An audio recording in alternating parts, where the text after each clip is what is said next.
Hey guys, I'm Juliette, and this is my lab report for Lab 2, Motion of a Falling Object. So in this lab, we are to observe the motion of an object that starts at rest, zero velocity, and then is dropped and falls somewhat slowly. Similar to the first lab, we are going to use Tracker to extract the object's position and corresponding time, and then use GlowScript to come up with computational models that support Newton's second law and mimic the motion of our fallen object. So we had to program equations that applied the momentum principle and updated the position and velocity of our object over a given interval. We were able to do this by using a while loop and increment the time stops after each iteration. We had to include the initial conditions of our ball's mass, initial position in the y direction, and initial velocity that we got from our tracker data. To model the effects of gravity and drag force, we had to add the magnitude of acceleration due to gravity near Earth's surface and the proportionality constant for the magnitude of the drag force. Then we had to use equations to calculate the grav force, drag force, and net force, as well as apply Newton's second law to update the position and velocity of our object after each time interval.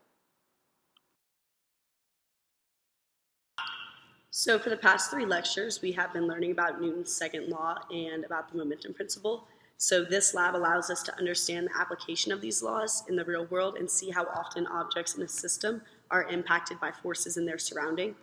Unlike the last lab, we are studying the objects that travel with net forces acting upon them and that are now experiencing acceleration.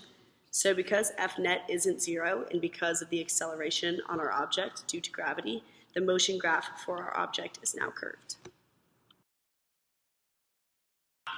So we are interested in seeing how these objects resemble the natural way that objects should behave described by these laws, but also how their interactions are never exact.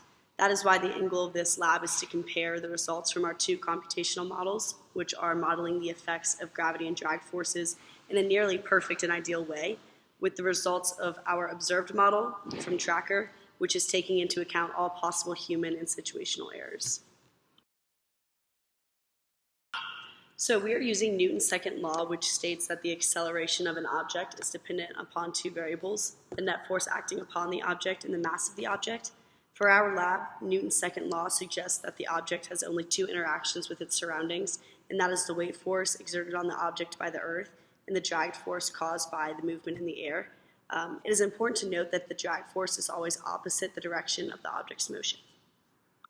If the only force acting on an object is due to gravity, the object is in free fall. All objects, regardless of their mass, experience the same acceleration when in the state of free fall.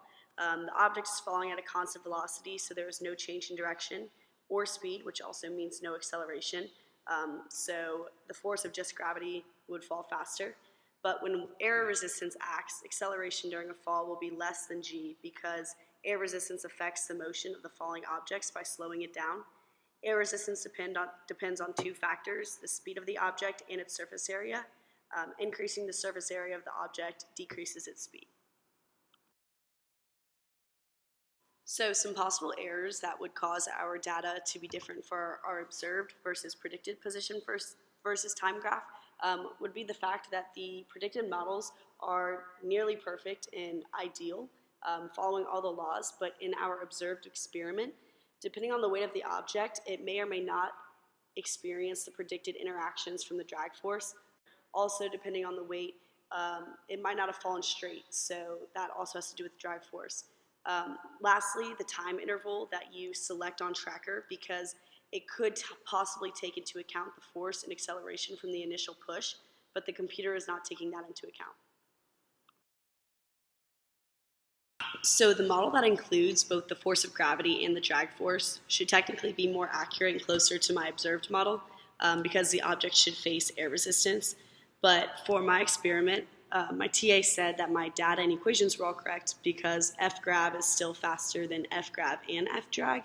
However, my object could possibly have been too heavy and not experienced enough interaction from the drag force and therefore fallen faster and more closely to just the F grav model.